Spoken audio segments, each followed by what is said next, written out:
እጅግ አሳዛኝ መረጃ ተሰምቷል። ልጃችንን በመግደል 600 ሺህ ብር እንግዲህ ዘርፈዋታል ሲሉ ወላጅና እንደዚሁም አባቷ ገልጸዋል። በደቡብ ኢትዮጵያ ክልል ኮሬ ዞን ካሌ ከተማ መቅረዲት ቀበሌ ነዋሪ የሆነችው ቡናዬ ብርቁ ነው እንግዲህ የተገደለችው።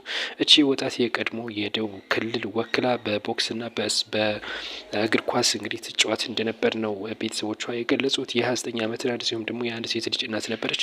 ከቆሬ ዞን ወደ ጉጂ ዞን በምታደርገው ጉዞ ላይ ነው መንገድ ላይ ነው በጥይት የተገደለችው ነው ያሉት ቤተሰቦቿ። እናም 600 ሺህ ብር ይዛ ነበረ ንግድ ትነግድ ነበር ያሉት። ከብት ነበር የምትነግደው። እናም ያለ መግዛት 600 ሺህ ብር ይዛ የምትጓዝበት ሰዓት ላይ መንገድ ላይ ጠብቀው ነው የገደሏ ሲሉ ገልጸዋል። የፖሊስ አዛዦችና የሁለቱ ዞኖች ፖሊስ አዛዦች እንዳሉት ከሆነ በአካባቢው ሸኔ ታጣቂዎች ይንቀሳቀሳሉ።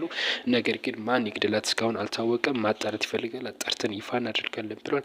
አባቷ ግን የልጃችን ደም የትም መግኘት የለበትም፣ የሁለቱ ዞን ተጠያቂ ናቸው። ስለዚህ ሕግ እንግዲህ ክትትል አድርጎ ፍትህ እንፈልጋለን ሲሉ ለጸጥታ አካላት ከፍተኛ የሆነ ቅሬታ እያቀረቡ ይገኛሉ። ሰብስክራይብ እያደረጋችሁ